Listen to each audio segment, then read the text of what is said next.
Hello, everyone. It's the second Saturday of the month. It feels like it's been forever because we had an extra Saturday in the month of March, and so it has been more time since my last live, and I'm so excited to be with you today. We're going to be talking about time management and time management. So this topic, oh my word, this topic is something that I have studied my entire life, and there are some tips and tricks that I've learned that I'm going to be sharing, and it's going to make all the difference for you. It's completely changed the way I view time management. It allowed me to create the life I really want. It's allowed me to get out of overwhelm, out of stress, out of guilt, and I've been able to kind of go about my days with much more confidence and clarity, and ultimately develop a relationship of trust in myself and love for myself. So if those are things that you would like, come with me. Um, Stay with me here um, and share any questions or challenges that you have. So let's start with that. Like, what is your challenge? Go ahead and put in the comments. Um, One of the main challenges with time management that you're facing right now. And um, so, as you're doing that, I would like to also talk about the problem. Let's kind of frame this. Let's set this up. What is a broad challenge that I see consistently in myself throughout time that I've seen and that I see in others? There's two things, two big problems I want to point out when it comes to time management. Number one is time management is not actually a thing, but we often think it is. And let me just explain this a little bit more. Um, of course, I am calling this time management, and we're talking about the topic of time management, so of course it's a thing. What I mean by saying it's not a thing, what I really mean is that we cannot manage time. The only thing we can really manage is ourselves. Time is something outside of us, it's something outside of our control. Um, there's no such thing as managing time. There's just time that is always ticking, right? And uncontrollable by us. And then there's ourselves and um, what decisions we make, what we choose to do, and that's it. Um, so the other problem is, oh wait. Actually, before I do that, the reason why the first problem is uh, causes havoc is because when we get focused on trying to control time or slow time down or wish we had more of it, that's what causes to sink into overwhelm, stress, guilt, and all these unhelpful things, right? Brittany, you say you're trying to fit in more things than you actually have time for. Right. So notice, um, the problem here is not that you don't have enough time to do all your things. The problem is you are um, you are creating a list of things that you're trying to jam pack into something that's fixed that you can't change. You're like, I have all these things and I'm trying to fit them in. And what I really need is more time because there's too many things here. And then you get so focused on that and so frustrated and overwhelmed. You're trying to do all these things and like there's not enough time. What do I do? Um, well, what you do is you realize that you're trying to change something you can't change. And instead of trying to change something you can't change, let's change you. Let's focus on the things that you're doing here. What are these more things? get really curious about what are all these things you're trying to fit into time. And let's look at those closer and let's take control of you and the things that you're adding to your list. All right. So, this first problem is really about um, having the wrong focus. Instead of focusing on time and trying to fit things in and like having this struggle and fight with time, let's turn our attention to ourselves, what we really can control. All right, the second problem is that people are, and I have so often reacted to present emotions rather than acting from confidence and clarity. I want to give an example of this, or actually, I just want to share this illustrated. Um,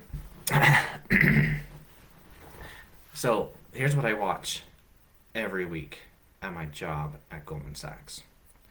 I um, have this fortune, this I don't know if fortune's the right word. I have the opportunity to engage in these events every week. When you're, you know, in a large corporation like Goldman Sachs, there's all of these events, all of these talks, all these guests that are coming in to speak and to share things and really interesting stuff.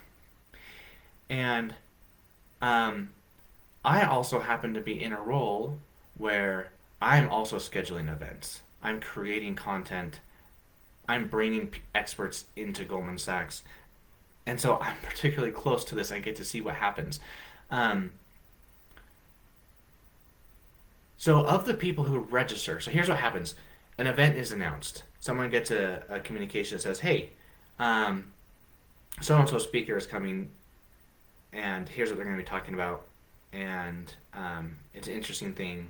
If you have interest, register, right?" And people will register for the event if they have interest. And then, this is the interesting fact. This is the interesting thing. And the question I have for you is how many people who register, what percentage of the people who register actually show up? What percent of people actually show up for the thing they registered for? If you have a guess, go ahead and comment it. Like, what? Yeah. And you could also think about any voluntary of activity or event you sign up for. Um, what percent of the time do you actually show up for it or follow through on it? So the trend that I've seen and the number that I've seen to be consistent is somewhere between 30 and 40%. Oh, Brittany, you got it. Right as I was saying it. Yeah, 30% of the time people show up to the things they register for or volunteer for or sign up for. What? That is crazy. I even see that in my own behavior. I watch it all the time. I see these events and these things coming up. I'm like, oh, that's cool. And I register for it. And it's super exciting. It's like has this particular relevance to me, what I'm interested in, or what I learn about, want to learn about. And then the time comes for that event. I registered for it. It's scheduled for, 3 days from now. Or maybe it's next week. And then that time comes. We fast forward to 3 days from now or next week, and I watch myself look at that thing I registered for. It's on my calendar, and I'm like, oh my word. The gates open to all the excuses, right? All the excuses come. I'm like, maybe it's not that interesting, and I don't know if I'll really get value from this thing. I was excited about it when I saw it, but I don't know, it's okay. Or I'm like, no, I've got way too much on my plate today. I registered for this hoping, thinking maybe I would have time to attend it, but no way. I just have way too much going on right now. The list goes on and on, right? All these excuses, all these like reasons why I don't want to show up to that event. And it's and so Another way to look at this is like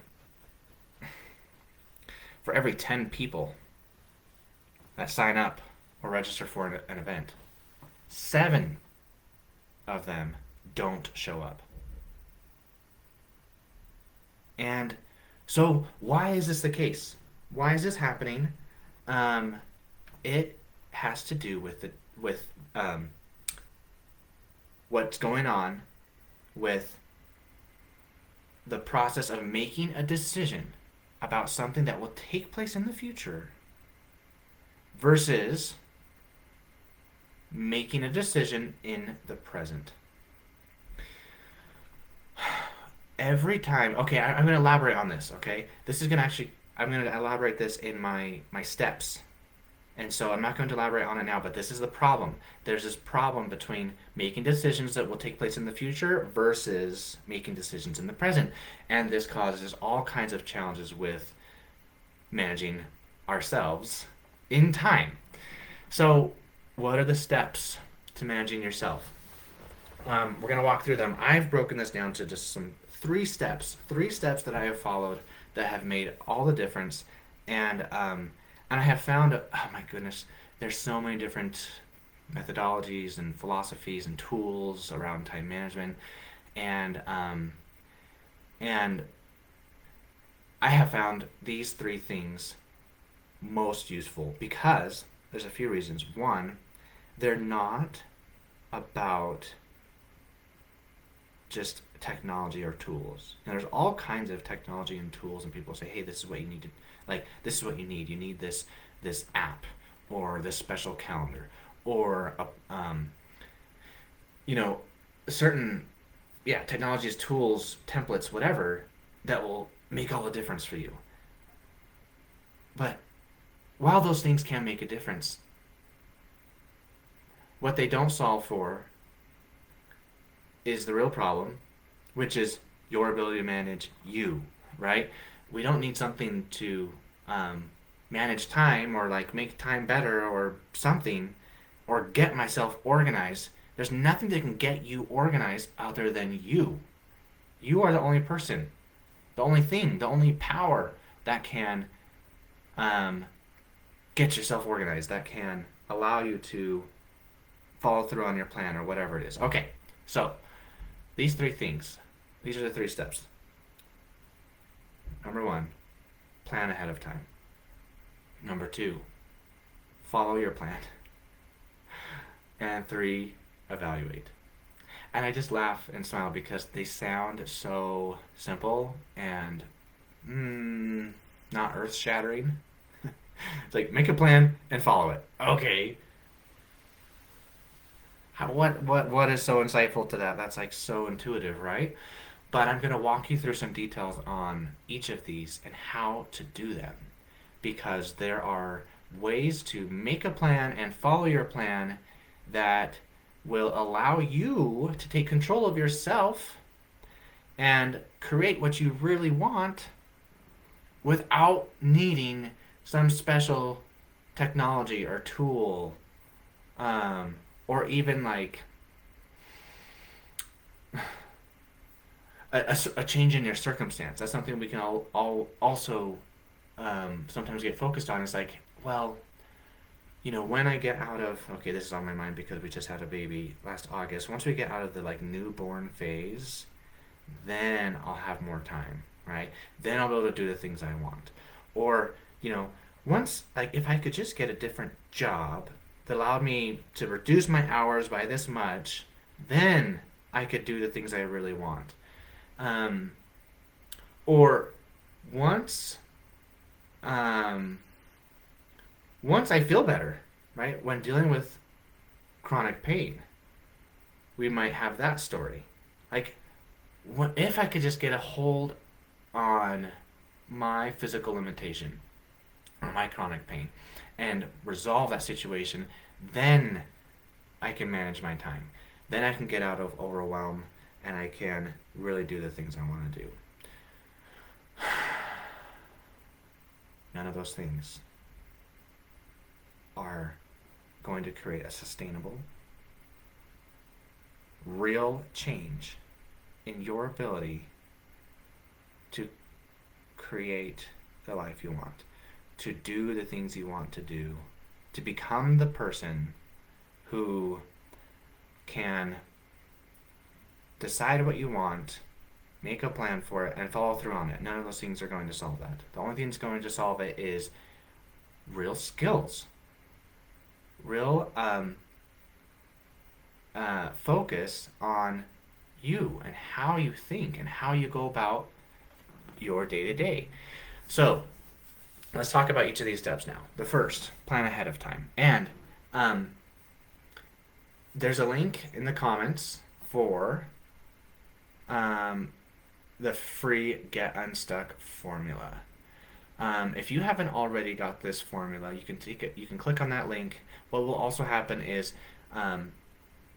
that you will provide your email address, and if you have provided your email address, what you will get is all the notes from this live. And so if you want the notes, I have detailed notes on each of these steps. I'm going to be sending them within the next 2 days. And so get on, if you want them, you can get on that list, and I'll send these notes to you. So the first step, plan ahead of time. Why? Why plan ahead of time? It's because of this.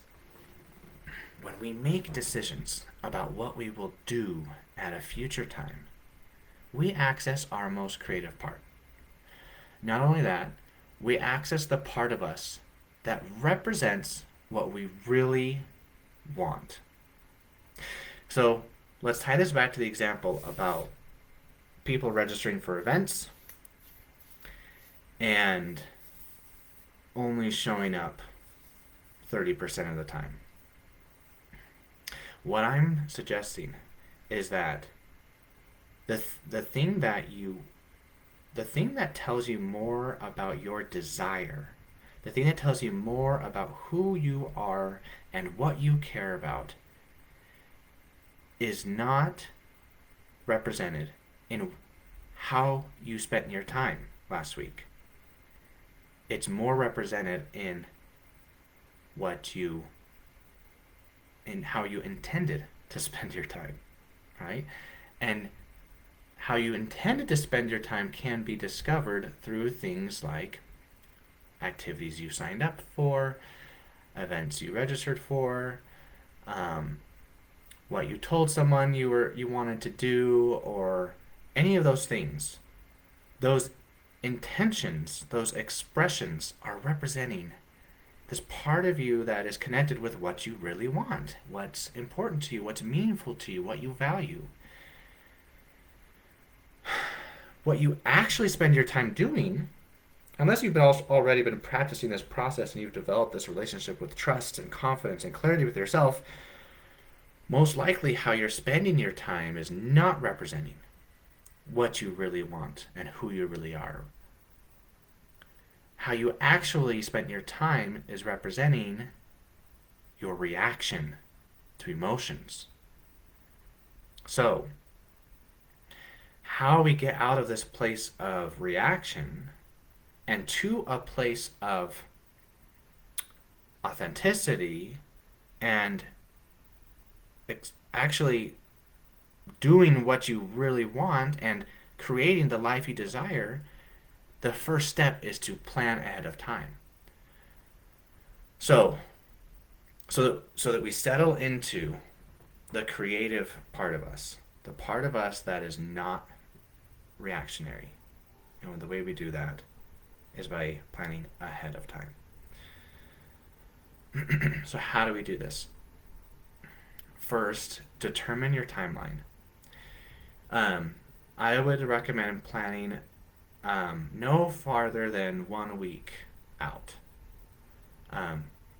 Now, this doesn't include, you of course can plan for goals that are more long-term than this, like quarterly or annually. Like you can go for that far out in planning at a high level. But then when it comes to the granular level, the day-to-day, and kind of scheduling your time, I would recommend no farther than a week out. And I'm currently planning for about 3 days ahead. Um, I kind of lay out my week, but then I do that on Sundays or Mondays, and then I give myself the opportunity to revisit my plan on Wednesday. So it's about 3 days at a time. It's like I go 3 days and then I kind of have a checkpoint, and then I adjust my plan if I need to for the next 3 days. If you've never been in this practice of planning ahead of time, then I'd recommend starting with just one day ahead of time. Just plan for tomorrow. Make a plan for tomorrow. And that's the starting place for this. So you've decided your timeline. You determine what kind of timeline might work best for you to plan ahead of time. And the next step is to do a task download. That's what I call it. And this is to really clean the brain. It's to empty it all out. Get all of the to-dos, all of the worries, all of the things that are on your mind out and onto paper, or I put it all onto, OneNote, Microsoft OneNote, any digital form would work as well. The point here is that there's all this noise in your mind, and you just want to get it all out, so that you can start to access your creative self, the part of you who knows who you really are, what you really want. So you first have to kind of clean the kitchen, get it out, get all the tasks out, just jot them all down, and then once you've done that, you've kind of and you really can give yourself some more time here. You can like write down the things that are on your mind, your to-do list, and then you can pause and just like let anything else come. Really give yourself space and time to get it all out. And don't filter out anything. If you might think, oh yeah, that's been on my mind, but I know I'm not going to do that tomorrow, or I know I'm not going to do that this week, write it down anyway. Because at this point in the process, we are not filtering, we're not planning, we're not scheduling yet. We're just cleaning out the brain. We're freeing up this mental energy that's going into holding on to these tasks and ideas and things that you're worried about or that you care about or that you want, and we're just getting them we're getting them out.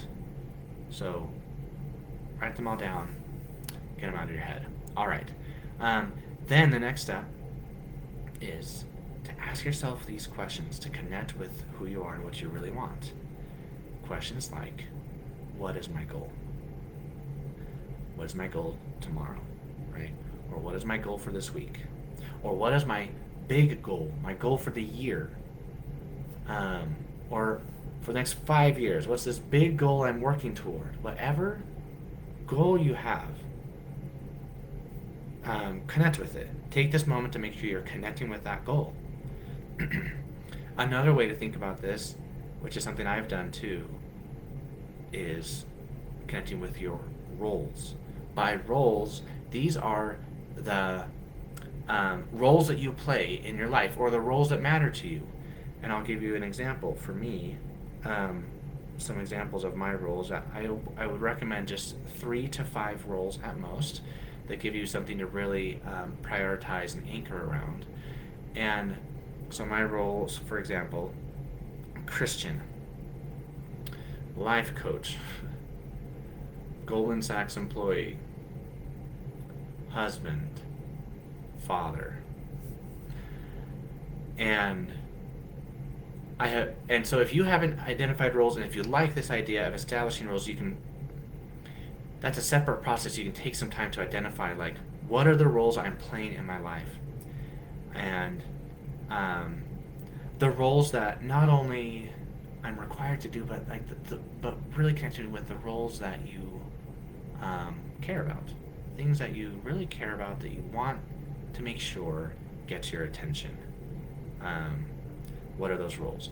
So you're connecting with your goal, or maybe your roles, and then you can also ask this question: what do I really want?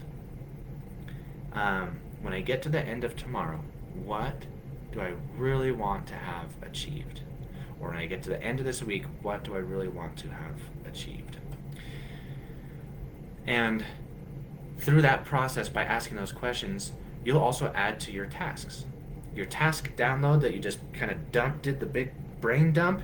These other things, when you connect it with my goal, my roles, what I really want, might lead to some other tasks that you want to go ahead and capture. Now, once you've done that, you can make decisions about these tasks. The first step was wide open and unfiltering. Now we're filtering. We're going to start narrowing in, filtering things out. And the way we do that is take this full task list and categorize these tasks into one of four categories. One, schedule. Two, delegate. Three, delay. Four, delete. So you're looking at each task. It's like, is this something that I want to schedule for tomorrow or for this week? Whatever timeline you're using, is this task something I want now to schedule? You can also ask yourself, is this a task I could delegate? Is there something else, someone else who can help me with this? And would that make sense to do that? Or do I delay this? It's like, this task is important to me, but there's these other things I want to schedule. So, and I want those done first, and so this one I'm going to delay. I'm just going to kind of put it in my next time bucket, right? And I'll have a bucket of tasks that kind of go that I revisit tomorrow or next week when I do this process again. And that's the delay bucket. Like, these are tasks I'm delaying, and I'm choosing to delay them. Or fourth, delete. It's like, you know what? This is one of those things that was swirling in my mind, and it's been on my mind, and I went ahead and wrote it down because I cleaned out my mind so I could think clearly. And now that I get to look at it and make a decision about it, this task really is not important to me. It's just been that this thing is pure noise. It's just creating noise in my brain. But this is so powerful because when you get to put it on a piece of paper and look at it and be like, I see that that's something swirling in my head. It seems really important. I've been thinking about it for a while, and you know what? I'm not gonna do it ever, at least for now. It might come back up in a week or two or a month or a year, and it'll swirl in my brain. I'll write it down, and I'll decide to schedule it and do it. But the answer right now is no. I'm not gonna delay it. I'm not gonna be doing it next week. I'm not gonna delegate it. I'm not doing it, and you delete it. The final step for planning ahead of time is now to schedule the tasks. For the things that you tagged as schedule, go ahead and put them on your calendar. And you decide. You make sure you get very clear. When you put something in your calendar, it requires you to put a time with it. And you have to think about, how much time will this thing really take? It could be something where the time is being dictated to you,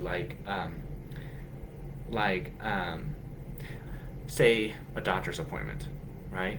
A doctor's appointment is not completely within my control. I can't really say how much time that's going to take. It's being more dictated to me by their process or by the doctor or the nature of how it goes, and so I can just make an estimate based on how long it's taken in the past and say, all right, this will be probably about 2 hours, but it allows you to really get clear and make a decision on how much time that will likely take. In other scenarios, say that one of your tasks is to write a bit more of this book. Maybe you have a goal of writing a book, and you're like, I want to finish the next section or the next chapter, or I want one more page or one more concept. This process of planning requires you to answer those questions, like, how much more am I writing tomorrow? Am I going to write a full chapter, or am I going to get this one idea complete?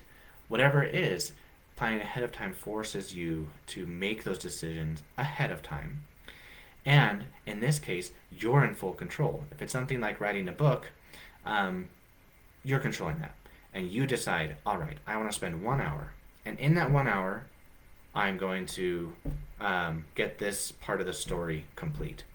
And what that also might mean is you have to accept what we like to call B work. Oftentimes what can cause problems with time is that we get so fixed on A+ work. This high quality work is like, it's got to be the best. And so then we start doing what we're doing, and an hour has gone by, and it's like, oh shoot, this isn't to the level of quality I expected. And so what do? We spend more time, and then all of a sudden we've spent 2 hours. And then the other thing we had planned to do, we don't have time to do, and then we get into this cycle of, oh, there's not enough time. I'm overwhelmed. I'm feeling stressed, and also feeling guilty that I didn't get that other thing done I said I'd get done, or maybe it's an obligation to someone that I didn't follow through on because I was writing my book or whatever it is. And this is where planning ahead of time um, becomes so critical and so powerful, because you start to become the creator, and you say, I'm going to spend 1 hour, and 1 hour is all I'm going to do. And you accept and decide that if it doesn't meet the full expectations I have for the quality of this work, that's okay. Because if it doesn't meet those expectations, what I'm going to do is add it into my planning for the next day, right? I'm going to plan ahead of time again. I'm going to be like, oh, I didn't get that story to the quality that I wanted in my book, so I'm going to put it in my plan again. I'm going to schedule it again, right? And so, so you can work to get that to a level of quality you want, but to make this really work and to create this relationship of trust with yourself, you have to commit to what time you decided for a thing and then stick with it. So you put it on you make decisions about time, you put it on your calendar, and then here's what you also schedule for. What you have to make sure also gets on your calendar is this concept called overflow. Overflow is dedicated time for the unexpected, for emergencies, and things that you could not have known about in advance. And how much time you need for overflow is really going to be determined on your circumstances in your life. And in my calendar, at work, actually, and at home, I have quite a bit of overflow. At work, I have 2 to 3 hours of overflow time. And what that means is in my 8 to 10 hour day of work, you know, I'm only scheduling 60 to 70% of my time. The other time is what I'm holding as overflow, so that when unanticipated, unexpected things come up, I can address them. If they're urgent, right? The urgent things that have to be addressed, I'm like, that's what my overflow time is for today. I can take care of that. But if something comes up and it's like, this isn't super urgent, I don't have, I might not want to do it right now, then I can add it to my list that I will revisit the next time I do my planning. Okay, so overflow is the way to account for the unexpected, things you can't predict, things you couldn't possibly know ahead of time. And then the two other things that you've got to get on your calendar and be very intentional about: rest and play. For us to be effective and to have energy and to really follow through on our plans, we need rest and we need play. And when you actually put those on your calendar and make decisions about what you're going to do to rest, what you're going to do to play, it makes it so much easier for you to follow through on the things you planned for. So now let's talk about following through on your plan. When it comes to following through, here's what you can always expect. Your brain's going to give you all the excuses. All the excuses are going to come up. Remember, this is the difference we're talking about that happens between planning for something that will take place in the future versus making decisions for things that take place in the future versus making decisions about the present. Whenever we're in the present, our decision-making process is so different because our brain is so wired to save energy and to seek pleasure. And whenever we have a task that's going to require energy, that's going to require effort, guess what? The brain's going to give us all it's got to help us avoid that energy expenditure. It's going to do everything to stop us from using that energy, from putting forth effort, because the brain cares about saving energy. So, when you've planned ahead of time, that's why overflow, play, rest are so important because what you're also able to do on the time it comes to do the thing is you can respond to your brain when it's like, oh, I have too much to do, or oh, that task is really hard. Um, when you've planned ahead of time, you can be like, no, we have time for rest, okay? We're going to rest this afternoon. We're going to re energize or whatever it is. Or I'm going to make sure I go to bed at this time so I can get a good rest tonight. Right now, I have this task and I really want to do it. I actually don't feel like doing it because I'm in the present moment. But what I know is that when I planned it yesterday or a few days ago, I was connected to my true self. I was connected to what I really want. And I put this on my calendar, and I am going to trust that when I planned ahead of time, I was connected to who I really wanted and to my goals. Because that's true. The planning ahead of time step is connected to your roles, your goals, the things that matter to you. And so then when the time comes and you're getting all these excuses and all this resistance, you answer that with, yeah, I see the excuses. I see why we don't want to do this. I know that this is going to take some energy. And I know that this task, this thing is representing something that I care about. It's representing the person I want to be. It's representing the thing I really want. So I'm going to do it anyway. So there's this cycle of processing negative emotion, right? The brain brings up these excuses. You feel negative emotion like dread. That's a common one, right? When it comes to actually doing the things you plan to do and following through on your plan, dread is a very common emotion. And so you practice allowing it. Like, okay, here comes the dread. And it can be here. And there's this concept that I've heard from other coaches that I love. Gag and go. It's so great. It's like gag and go. Just embrace the yuck, the dread, the resistance, all that negative emotion, and follow through on your plan anyway. And then celebrate.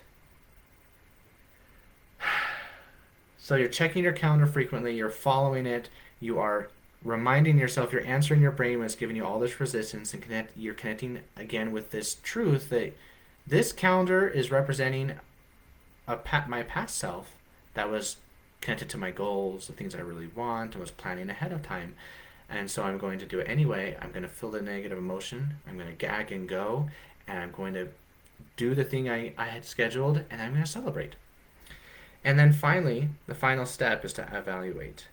After you can actually determine your own period for evaluation. I like to evaluate at the same frequency that I plan ahead of time. So if you're planning ahead of time daily, you're doing just a plan for the next day, then include a step of evaluation during that daily planning time. I'm planning, like I said, for about 3 weeks ahead. 3 days. 3 days ahead.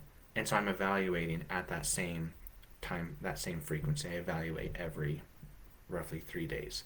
And evaluation is really simple. You look back at the time period you just had planned, and you ask these 3 questions. What worked? What didn't work? And what will I do differently? And the beauty in this is that you are accepting and expecting that you're not going to, especially when you start out with this process, you are not going to be perfect at following through. There's going to be lots of drama, emotion, and barriers that you'll have to work through. And so we're going to accept that. Say, that's okay. I'm going to trust this process of evaluation. Each time I plan and then attempt to follow through with my plan is another time to get information, to get data about me, about my emotions, about what resistance comes up, or about how good I really am at planning ahead. You might find that, wow, I thought like 2 hours of overflow for the unexpected was enough, but then you get through that day or that time period that you planned for and you evaluate and you say, oh, that was not enough time. There was so much more that came out that I couldn't have known about ahead of time. So, what I'm going to do differently now is schedule more overflow. I'm going to build in more overflow time. Um, and you repeat that process, that evaluation every time. And it allows you um, to really narrow in on your circumstances, your life, your goals, and to understand yourself so much better. And you follow these steps. In summary, we have planning ahead of time, following your plan, and evaluating. These three steps. And these three steps can allow you to really take control of yourself, really understand yourself at a deeper level so that you can show up in your life in the way that you want to, so you can create the things that you want with your time. Thank you so much for joining. Um, as I said, continue to comment. I'll be watching the comments and responding there. If there's any questions or things you wanted to continue to discuss, I can't wait to talk again. I'll see you next time, and have a wonderful, wonderful week.